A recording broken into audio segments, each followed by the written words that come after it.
Hey guys, welcome back to the channel. It is finally my favorite time of year. I was on a hike last weekend and I noticed that some of the first fall leaves were changing, and thus it was time for an updated fall reading guide. Because I actually made one of these videos about a year ago. It was one of the very first videos that I put out on the channel. Happy anniversary!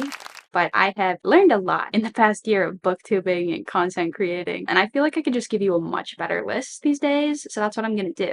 I've already improved by sorting my book recommendations into categories because there are a lot of different types of fall reading vibes, and I need to accommodate each and every one, or, the big ones. So grab your tea and get cozy, and I'm gonna get into this list. So the first category is just fall-coded books. These are not necessarily horror, they've just got that gothic, dark academia vibe to them. They just feel like fall. So first on the list is One Dark Window by Rachel Gillig. This is gothic fantasy. It follows a girl with an ancient monster living inside of her skull with her, like they share a body. And long story short, she has to work with a group of unlikely allies to stop the world from being consumed by dark magic. This book is very much this aesthetic, which to me is perfect for fall. And it has a bit of a fairy tale feel to it. Like the thing in her head talks to her kind of like a dark, like grim fairy tale. You know what I'm talking about? Like Brothers Grimm? Is that what it's called? I think. But you know what I mean. There is a romance in this book, but it is not romantic. It is strictly a subplot. Like the story would be interesting without the romance. I ended up rating it 4 stars. The plot is gripping enough that you're not really going to get bored. I think it's specifically going to be good for people who want something that's really easy to slip into and understand the world building. Like it really doesn't take much. And then you're just kind of there for the ride and the vibes, and it's a fun time. I read the sequel, loved it. I guess let's move on to the next book. Blood Over Brighthaven by M.L. Wang. This is one of my new all-time favorite books ever. It's incredibly good. It's dark academia fantasy, and it follows this woman who is the first to become a member of this prestigious order of mages. She ends up working with an indigenous refugee to uncover some crazy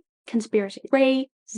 There is also a little bit of romance in this, but it is not the main focus at all. It is very much a subplot, and that's how I like it. Okay, that's how I like it. I think this book will especially work for people who are fans of R.F. Kuang. I think the writing style is very similar, just like the feel and the vibe, and this was actually a 6-star read for me. Next on my list is Ninth House by Leigh Bardugo. This is a dark academia / dark fantasy. It follows a woman who can see dead people, and she finds herself admitted to Yale specifically because they want her to become a member of a secret society called Leigh, which is dedicated to regulating the magical practices on the campus. As a member of the group, she is tasked with investigating the murder of a local woman, and this leads her to uncovering a dark conspiracy involving secret rituals, necromancy, and that's all I really want to say about it because I don't want to spoil anything. I did rate this one 3 stars, which usually doesn't mean that I'll recommend it, but I read the second book and I really liked it. I gave it 4 stars, and I have a really good feeling about the series overall. Book 3 is not out yet, but it should be coming out pretty soon, I think. February of next year, maybe?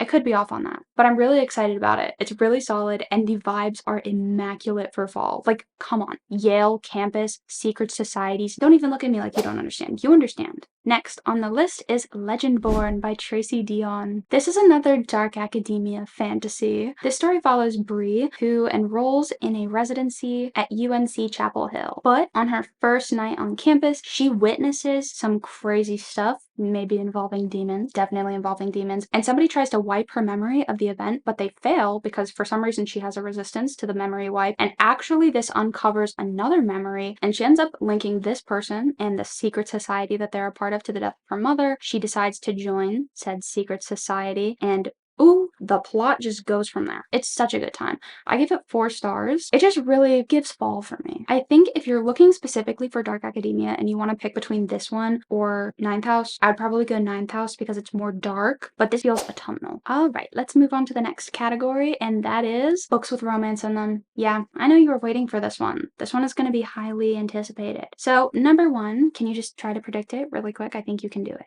It's gonna be Bride by Hazelwood. So this is a paranormal romance. It's about a vampire princess who is forcibly married to like the leader of the werewolves, for political reasons. And it leads to a nice little enemies to lovers. It's so fun, but also with an exciting plot. Don't even get me started about this book. I love it. And actually, I think book 2 just came out, or I was just made aware of it, but I need to read it ASAP this season. I will be doing that. I'm actually so excited about that. I think you'll love this book, particularly if you enjoy Ali Hazelwood's STEM romances. It's more that vibe than some of the other books she's been putting out lately, which I do not love. This book will have you yearning, kicking your feet, and also on the edge of your seat. I think this is definitely more of like a rom-com style book. Like, it's serious, but it's also not that serious, and you have to expect that from it. But it's just fabulous. It does have a little bit of spice. I think there are maybe like 1 or 2 scenes, but it's nothing over the top. It's a little bit abnormal, but like not that abnormal. Don't get too concerned. When I picked this book up, everybody was like, there was some weird interspecies stuff in this book. I don't know how I feel about it. You know how you feel about it. It was great, and it literally was not that big of a deal. It was a differently shaped hoo-ha, okay? Oh god, no, it's not. It's fine. Anyway, I love this book, and I'm really excited to read book 2, and let's move on to the next one on the list. Now this one, A Soul to Keep by Opal Reyne. One of my most prized discoveries this year, I kid you not. This is a monster romance. It's super duper spicy, so if you're not into that, you will not like this. This is about a woman, and her village sacrifices her to the forest demon because they see her as a bad omen for some reason. So anyway, she goes with said forest demon, which is actually a duskwalker, and she has to try and survive with him in his home, you know, and not like trigger him into killing her, because that could happen really easily, and that's why all of the previous sacrifices have failed, is because he killed them. But if she can manage to not get killed by him long enough to escape or fall in love, then yeah, you get the idea. That's what this book is. It's so fun, and there's some danger brewing in the veil surrounding Orpheus's house. It's wonderful. This is also a little bit unserious, but it's okay. And you need the audiobook. When you take your little screenshot, make a little note, listen to audiobook, because the narrator for Orpheus, that was some Hunger Games tier casting. Chef's kiss. The second book was kind of mid for me, but the third book. Don't get me started. Anyway, I need to move on. That is not the focal point of this video, but it's really, really good. I give it 5 stars. Was kicking my feet, giggling, squealing, invested. And I picked this up as a joke, but it's actually so serious. I'm gonna go ahead and move on to the next one on the list. The next one is Legends and Lattes. And I actually just got the special edition for both of the books in that series because I love them. But seriously, like, can we just take a moment? It's so cute, and it has illustrations. Why are there books behind them? They're in book jail. They are in book jail. Cough, cough, SJM books. Anyway, this story follows Viv, who's an orc. She is retiring from a long life of battle, and she's ready to settle down, and her dream is to open her very own coffee shop.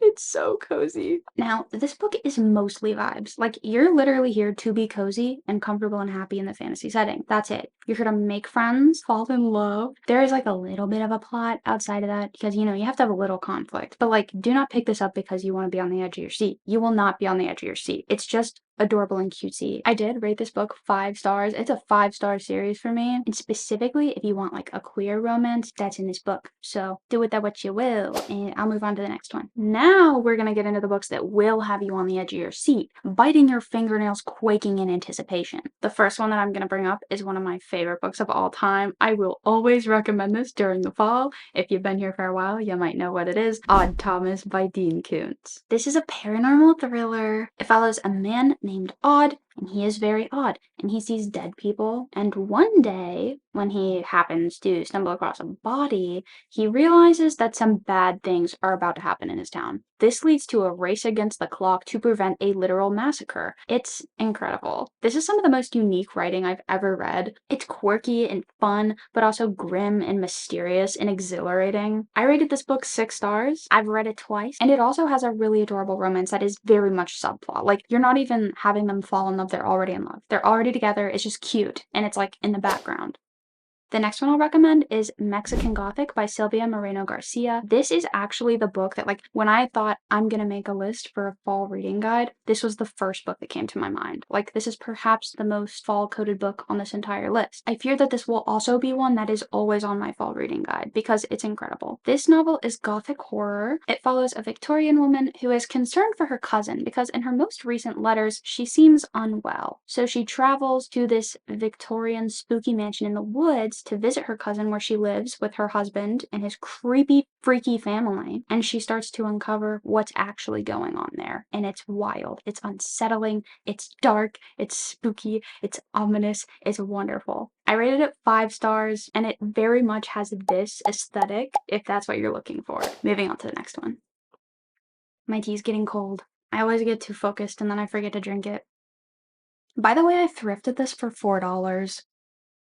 It's one of my prized mugs. Best $4 I ever spent, maybe. The next one on the list is Home Before Dark by Riley Sager. This is a paranormal mystery thriller. It follows a woman who has recently inherited a house that her family fled in the middle of the night 25 years ago because of alleged haunted interactions. So she's there, she's fixing it up to put on the market, and she starts uncovering some weird things and trying to figure out what really happened that night. Can she trust the people around her? What was the truth? What was falsehood? It's just exhilarating. It is such a fun ride. It will have you on the edge of your seat. I had a great time with this. It almost scared me, but not quite. I just love anything with ghosts in it. It does it for me every time. I rated it 5 stars, but now that it's been like, I think a year or two, honestly, since I've read it, I don't know if 5 stars is quite right because I had to remind myself of the plot, honestly. I just knew that like the vibes were good. So I think maybe it's more like a 4.5, but I'd have to reread it to be sure. So I'm just gonna say 5. Specifically, you will have a good time with this if you're a thriller girly, if you like that type of writing. And now for the last category, slightly slower books, but very thought-provoking and atmospheric. The first on my list is actually one that I love so much I had to get a trophy after I listened to the audiobook, and it is on display currently. A Fig for All the Devils. I guess I'll just hold it. It's easily accessible. I do own other books, like Odd Thomas is right here. I just don't feel like tearing apart my bookshelf, so I'm gonna put them up on the screen. But I will hold this since I'm already holding it.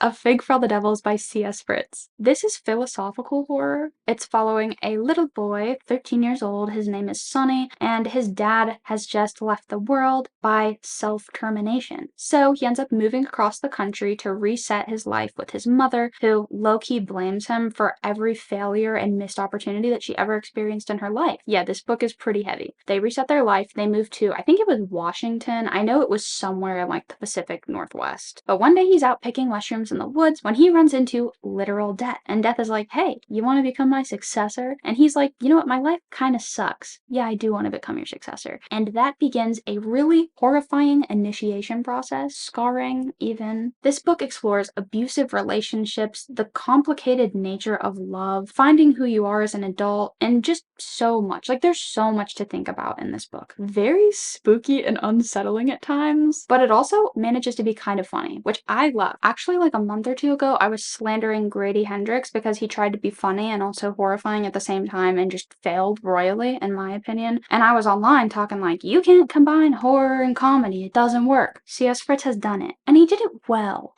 I'm obsessed with this. It is one of my new all-time favorite horror books. Definitely one that will continue to be on my fall recommendations for the foreseeable future. And I think it's extra special because it's actually based on the author's real-life experiences. Obviously, they're fictionalized a bit. It's such a special story and just beautiful. I think it's a work of art. I did see some people critiquing this because they were like, oh, Death doesn't read like he's actually like a millennia-old dude. He reads like your cool, kind of creepy uncle. But I think that that's on purpose because Death is specifically trying to appeal to a 13-year-old and manipulate him into doing what he wants. So obviously he's not going to talk to him like, I am the end of all things, because the kid is going to sprint into traffic and that doesn't achieve his goal. So yeah, Death is a little quirky, but I think that it's intentional and he does slip up every now and then. So anyway, I'm going off on a tangent, but this is really good. I highly, highly recommend, and it's self-published. He's just like a beginning author. He has one other book. I am going to be reading it. I think this one is going to be especially good for my lovers of Stephen King because the styles are honestly pretty similar, if you ask me. Like, I just kind of felt like I was reading a Stephen King book as I went along, but low-key, it was a little bit better for me. Don't sue me. I'm sorry. I'm sorry. The next book that I read was a classic. It was The Metamorphosis by Franz Kafka. This is absurdist fiction. This story follows a man who wakes one morning to find that his body has been transformed into that of a giant insect. He quickly loses the ability to communicate with his family and ends up just in their care, unable to speak. He's fully conscious. They don't know that. And you just get to silently watch as their relationships change in this new situation, how their affections change under pressure. It's really intriguing. This whole thing is a character study. It's a very character-driven novel. In fact, the majority of the book takes place in one singular room. So, like, make sure you're someone who can handle a character-driven novel without much plot before you pick this one up. But I will say, if you are looking for a classic to pick up, I think this one is pretty good. I think this is one of my favorite classics that I've ever read. I don't tend to be a lover of classics, but when you make them like kind of weird or creepy, then they're right up my alley. But you know, if it's like Pride and Prejudice, I fall asleep. Snooze fest. The Picture of Dorian Gray. Boring. I'm sorry. That's just my taste. This one was great for me. I rated it 4 stars. It's really thought-provoking and strange. An audiobook might be a good idea if you're someone who's hesitant to pick it up because of the pacing. I think that might really help. And for me, this is fall-coded because it's just like absurd. Next on the list, we have Annihilation by Jeff Vandermeer, and I am gonna go ahead and hold this one up as well because I own it and the cover's really pretty and I like to look at it. It makes me happy. So this is cosmic / psychological horror. I read it during a sci-fi kick a couple months ago. This book follows a group of researchers as they trek into the unknown Area X, which is kind of like a special containment project if you're familiar with those. Every year, researchers go into this area and they're never seen again. So our main character is there with some other volunteers and they are trying to uncover the mystery of this area and what happened to the other people who researched there, and it's really weird. It's a really, really weird one, but it is interesting and it is unforgettable. It's also very visceral. It takes place in a beautiful place. I rated it 4 stars. It's very cryptic and mysterious and just beautifully written. The prose in this book is exceptional. This one is somewhat character focused. I mean, there are some crazy things going on, like it is eventful, but you are really seeing a lot of change in the mind of the main character as she proceeds through the story. It is very mental as well as exciting. I think you'll like this book if you're someone who appreciates when you're left to kind of come to your own conclusions, because this has a lot of open ends and it is a series, so some of those may be closed. I will be reading the second book eventually. I wasn't sure at first because of how weird and cryptic it is, but it fascinated me. Like, it's definitely got my attention. Now I'm just in the habit of picking the books out. I guess I'll do that. The next one on the list is The Haunting of Hill House by Shirley Jackson. It is another classic. This is psychological / gothic horror. It follows a woman who is invited to a house that is supposedly haunted, and she's invited there along with several other people who have all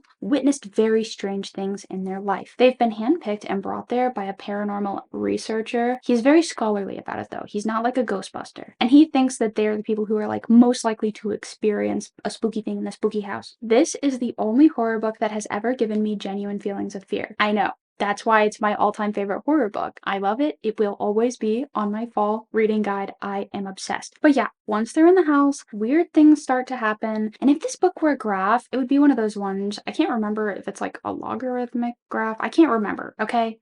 I'm not a math person. Get out of my face. I like biology. Anyway, the line would be, you know, kind of and then exponential. The speed of this book is like that. The first part of this book actually spends an absurd amount of time with her just driving to the place. Like, she's like driving and she's like, oh, those flowers, they're so pretty. And it's like, girl, oh, I don't care. I don't care. I don't care what the flowers look like. But this is important. It's important because you have to be able to observe her mind before, throughout, and after. If you're gonna read it in audio, might be good because of that slow start. It is very thin though, like you might just power through it also. It's very character driven. There aren't really that many events that happen, honestly, but there's just something really captivating about it. And it's very different from the show. Like, if you're seeing that sticker that can't come off, it's very different from the show. So it's not something that you've seen before. So yeah, those are all of my recommendations for fall of 2025. I hope that you find something that suits your fancy. And thanks for hanging out with me for a whole year. It's been really, really fun to see my community start to grow a little bit and just like have people to yap to that actually care about what I'm saying. Because sometimes the people in my life, they don't love it when I talk to them nonstop about what I'm reading. I feel bad sometimes. Like, somebody be like, oh, how do you like the book? And then I'm like going off for like 5 minutes and they're not asking for that. It's good to have this outlet. As a celebration, I'll tell you a funny story because why not? My sister actually commented on my life. She was like, really weird things happen to you and it's really funny. And that is true. I have I've had a lot of really weird things happen to me in my life, just like out of pocket. As I said, I was hiking last weekend. I was with my boyfriend and some of his family members. We ended up hiking down to this area where there was a dock, and then we sat on the dock in the sun for a little while, and it was really pleasant. But I ended up like scooting, and I was wearing really loose shorts, and so this allowed several splinters to make their way into my right butt cheek. So I was like, ow, that's unpleasant. Stood up, ignored it. You know, I'm not gonna pick splinters out of my butt in front of people. I'd probably pick them out in front of his family members, but there were also some like other tourists there. So we were standing there. I was talking to my boyfriend about it, and he was like, we could just go over on the other side of this building and then I could pick him out for you. And I was like, well, I don't know. I don't really want people to like come around and see us doing that. It's weird. And he was like, no, no, it'll be fine. And I was like, okay. So I went around the building and we were on the staircase and he was picking splinters out of my butt. There were so many. Screw that dock. It targeted me. But then, of course, this lady walked around and she was like, well, and I was like, sorry, he's picking splinters out of my butt. And she was like, oh, sorry. And I was like, no, I'm sorry. But anyway, yeah. So just things like that happen to me a lot. I have so many stories. I'm not gonna get into it right now. Maybe we could do a story time sometime. Maybe I'll do like a celebration 1 year video and just like do story times because God, I have some. I hope to see you in the next one. Feel free to check me out on my socials. And I actually just started a book club with some of my book talk besties. If you want to join, free, fun, on Fable. Link in bio and in the description. So I hope to see you there. It'll be a good time reading a book a month. And yeah, see you in the next one.